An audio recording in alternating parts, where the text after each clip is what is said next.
Senyores, Johnny my friend, welcome back to Ben Spencer Rocky Channel. Kali ini kita punya Toyota Velfire Transformer tipe G ATPM 2017. Sebelum kita bahas speknya, kalian lihat dulu nih hasil detailing dan juga luluran di fine gloss.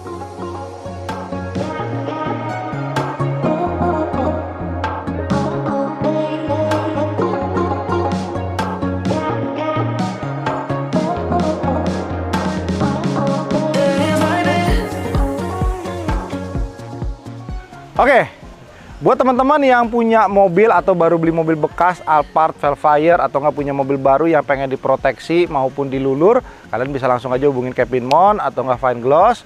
Karena kalau kita pasang PPF di mobil yang harganya di bawah 1 miliar, rasanya masih sayang ya, puluhan juta.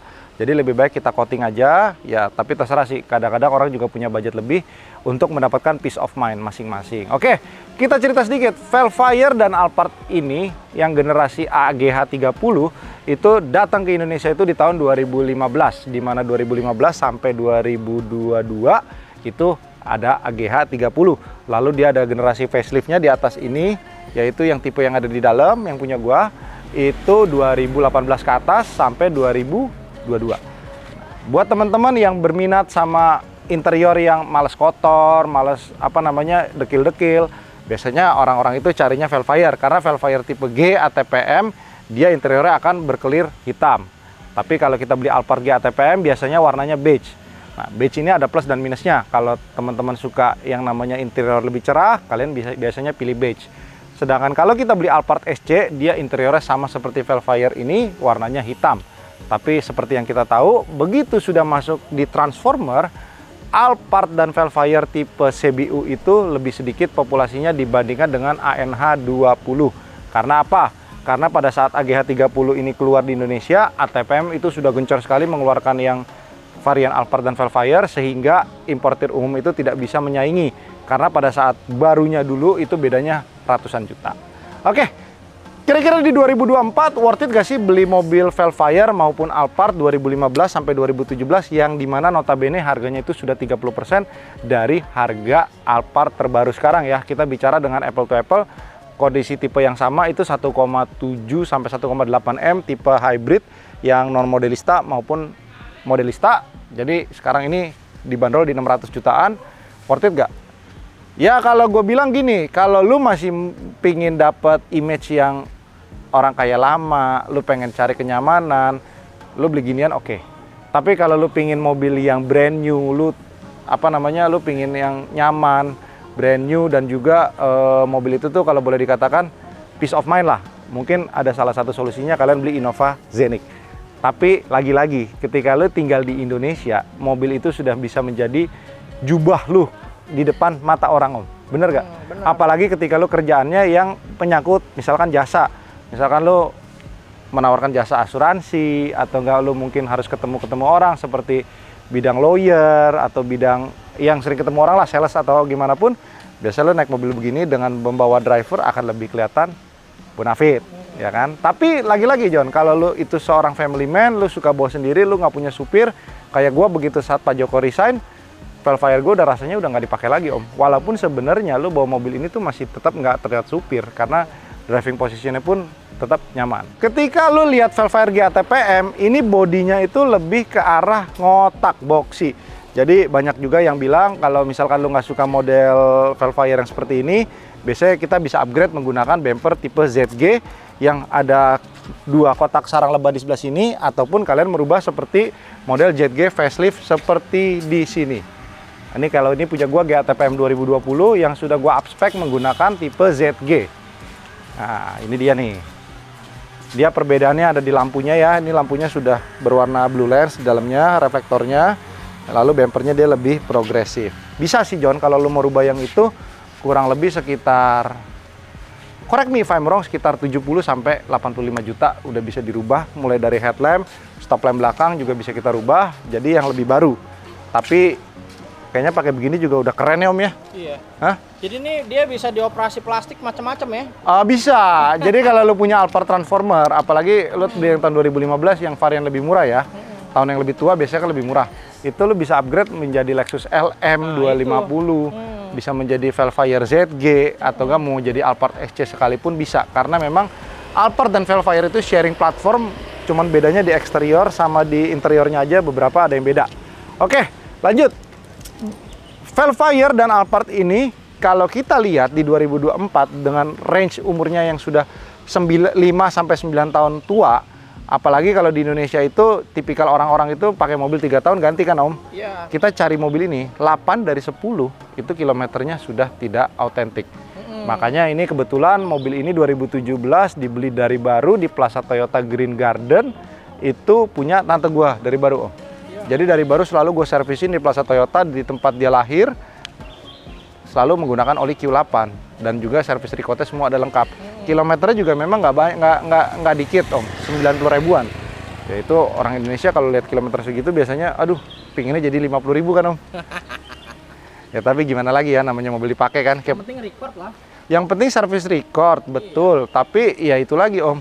Susah Om, di Indonesia itu kita kalau kilometer nggak rendah orang nggak mau beli. Iya. Iya, padahal sebenarnya gini, ini Alphard menangnya 1. Karena tanteku ini nggak punya anak-anak kecil Om, jadi jok-joknya itu masih pada bagus. Iya. Jok-joknya tuh bau, betul. Yang belakang tuh hampir nggak pernah didudukin. Dia biasanya beliau duduk di sini sama supir satu di depan. Jadi yang bagian sini pun juga masih terlihat bagus banget walaupun kilometer 90.000.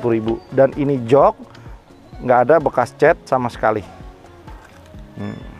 Masih bagus semua ya.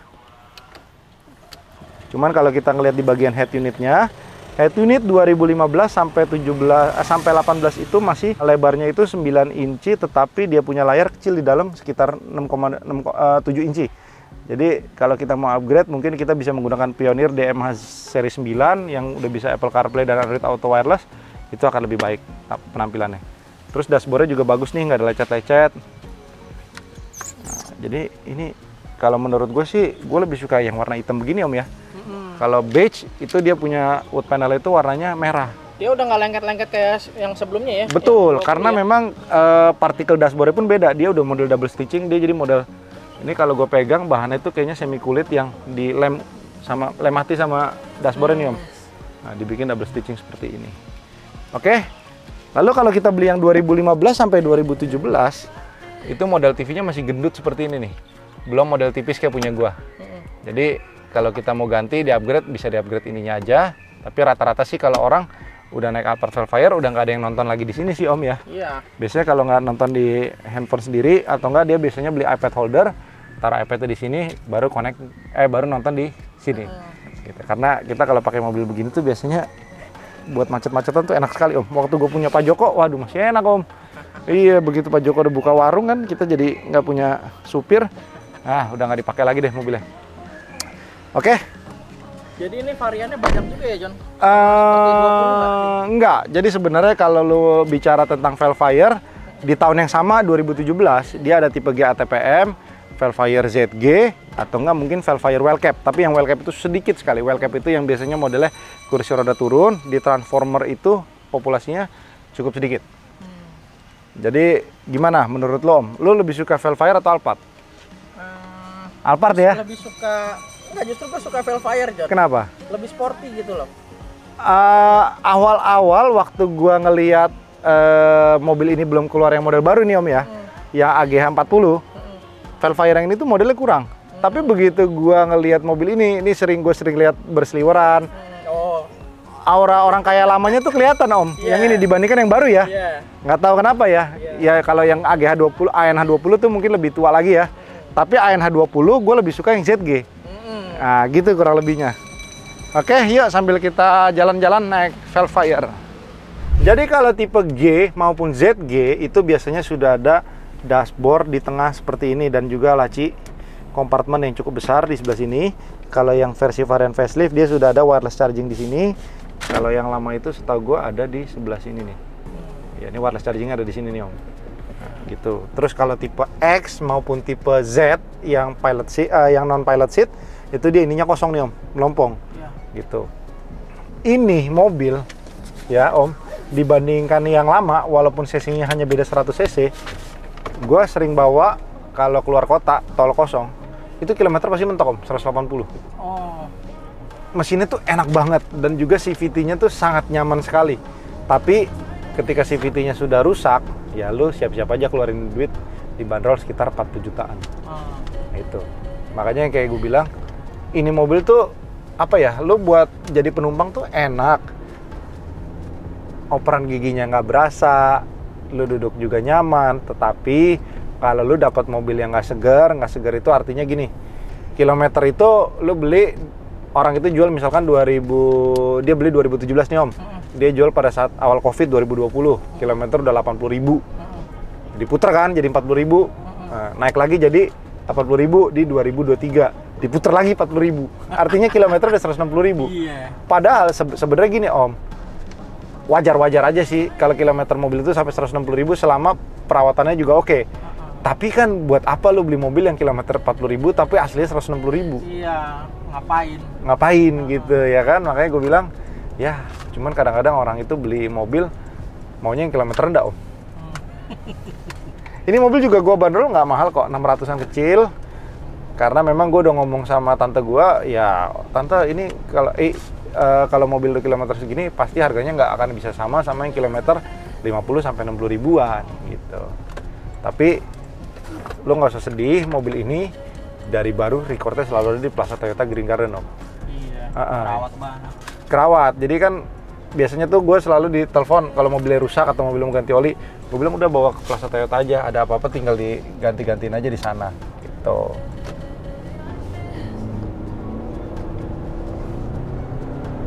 Tuh. Tenaganya masih instan, John. Ini apa namanya yang dinamakan kilometer tinggi, tapi perawatannya juga nggak pelit. Oke, lanjut. Apa aja kira-kira om, menurut lo yang bakalan rusak di mobil tuh? Gue jadi sering lihat ya, Velfire tipe G ya. Biasanya itu tadi gue sebut faktor pertama itu biasanya di CVT. CVT Alphard dan Velfire itu paling rentan untuk rusak dikarenakan apa om? Kadang-kadang kita suka lengah, nih kayak misalkan lo macet lama, lo diemin di D, padahal sebenarnya lo bisa pencet hold aja, dia akan ngerem sendiri om. Iya. Nah, jadi secara komputerisasinya tuh ngebaca, oh iya ada mobilnya berhenti nggak apa-apa di D, tapi dia ada auto hold sendiri. Iya. Nah itu kadang-kadang kita lupa di situ. Lebih baik kalau memang lo nggak mau pakai auto hold, lo balikin aja dulu ke netral, gitu. Terus yang kedua, biasanya kalau Alphard itu kalah di kaki-kaki. Shock breaker depan belakang, kalau lu beli online, itu mungkin bisa dapat 2-3 juta. Tapi itu rata-rata palsu. Kalau lu beli aslinya, depan dan belakang itu hampir sekitar 8-9 jutaan. Tapi kalau di Toyota, gue kurang tahu ya berapa duit. Gua nggak hafal juga. Lalu seperti biasa, Alphard dari generasi ke generasi, yang paling sering rusak itu adalah steering rack dan steering column. Tetapi kalau di AGH 30 dia lebih nggak mudah rusak dibandingkan di ANH 20. Jadi dia lebih awet. Tuh. Dia walaupun beda 100 cc, tarikannya beda jauh om. Mesinnya tuh instant power seperti mobil idaman lo, Toyota Camry yang 2012 ke atas om. Jadi si Alphard atau Velfire nih dari zaman dulu udah ini banget ya Jan, buat misalnya ngobrol sama klien atau banyak banget manfaat lah buat orang-orang kaya ngedilin sesuatu buat kelihatan lebih bonafit. Iya, yang kayak gue bilang om, lu beli mobil begini, lu harus tahu dulu manfaat yang mau lu ambil, manfaat mana yang mau lu petik. Lu misalkan lu pengen nyari kenyamanan ya kan, ya lu beli mobil ini di harga segini, depresiasinya udah pelan, dia mobil ini nggak mungkin jadi 300 juta om, karena di 300 juta itu di varian ANH 20. Menurut gue dia bakal bergerak sampai di 500 jutaan itu udah bottomnya dia. Iya. Karena apa? Toyota tuh pinter. Ketika dia mengeluarkan generasi terbaru lagi, dia harganya akan naik cukup lumayan. Jadi contohnya tadinya dia barunya sekitar 1,2 besar, sekarang dia itu naik di 1,7, kurang lebih 1,6 yang varian bensin non hybrid, di varian hybrid itu di 1,7. Artinya begitu generasi terbarunya naik, yang lamanya pasti akan tetap bertahan. Tapi apa yang membuat mobil ini harganya tetap turun om? Satu, ketika orang beli mobilnya jelek, pasti akan nggak puas dong. Bener gak? Males lah beli, akhirnya demand-nya udah mulai berkurang. Karena apa om? Lu jual mobil ini nyari yang kilometer bener-bener asli, yang kayak tadi gue bilang, ini pendapat gue ya, 8 dari 10 udah asli. Iya. Nah, ya kan, begitu orang udah beli, ada yang kapok, ada yang enggak, ya kan begitu. Tapi banyak kan sih, ya begitulah Om, kurang lebihnya ya. Iya.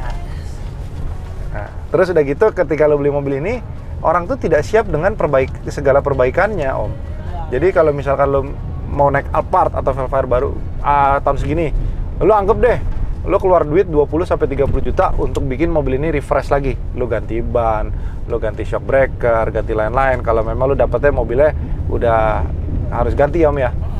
Artinya kan orang kadang-kadang kaget Om, begitu beli mobil, kok gua harus keluar lagi 5% dari kurang lebih harga mobil. Iya. Padahal sebenarnya lo beli mobil bekas kan udah harus ada toleransi untuk sesuatu yang harus lo keluarin ketika mobil itu lo beli. Iya. Gitu. Oke. Mobil ini lu bisa tebus di harga 600 jutaan kecil, dan buat yang berminat atau lu berminat dengan mobil yang lain nih, ketemu lagi Om. Tuh. Banyak Om Velfire ya. Apa karena kita noticeable karena kita lagi bahas ini mobil ya? Ya udah kayak kijangnya orang kaya lah. Iya, kalau itu sih gue setuju ya Om ya. Tapi kalau lu tanya gua, Om Ben, gua pribadi nggak punya supir, tapi gua kadang-kadang butuh mobil untuk ketemu orang. Ya gimana Om ya? Kalau lu nggak punya supir kayaknya rasanya kurang ya punya mobil begini di Indonesia ya. Iya. Tetap lu harus ada satu driver mungkin untuk antar anak lu sekolah atau apa gitu loh. Tapi kalau lu tanya gua, kira-kira worth to buy apa di 2024 dengan harga yang sama-sama ini? Innova Genex tipe Q. Wah, ini dia nih Om. Apalagi warna silver begini nih. Bang. Iya. Satu, full consumption-nya oke. Yang kedua, dia sudah menggunakan chassis TNGA, artinya mobil itu cukup nyaman. Kenapa nggak rekomen mobil listrik Om? Mobil listrik juga enak kalau lu memang kerja di daerah yang anti ganjil genap, dan juga lu itu sudah siap yang namanya beli mobil baru, lu bayar bensin di depan Om. Iya. Artinya ketika mobil itu lu pakai 5 tahun, itu sebagai disposable. Disposable tuh lu ngerti gak maksudnya Om? Iya, jadi memang Ya lu pakai doang udah. iya, Nanti begitu mungkin udah pakai sampai rusak kali. Iya, begitu udah 5 tahun lu bakal ini lagi, ya kan? Kalau mobil ICE ya lo masih pakai, lo kadang-kadang bosan, setahun 2 tahun lo jual, lo masih bisa ganti mobil lain lagi. Cuman sayangnya mobil listrik ya kalau dijual lagi harganya itu John, terjun bebas. Lumayan. Iya, tetapi gini, gua nggak bisa memungkiri kalau mobil listrik tuh mobil enak. Iya. Enak. Lo di luar dari lo perlu nyari-nyari tempat charger dan lain-lain, tuh mobil enak. Apa? Lo mulai dari bebas ganjil genap, nggak bayar pajak, maintenance mobilnya juga cukup murah. Pajaknya Jadi murah banget John. iya, ratusan ribu ya Om ya. Oke. Jadi siapa yang kira-kira masih membutuhkan Alphard Velfire di tahun 2024 bisa melirik tahun 2015 sampai 2017, karena menurut gua harganya udah cukup oke. Dia range-nya dari 500 sampai 680 juta tergantung kondisi dan juga tipe. Oke, terima kasih semuanya. Bye bye.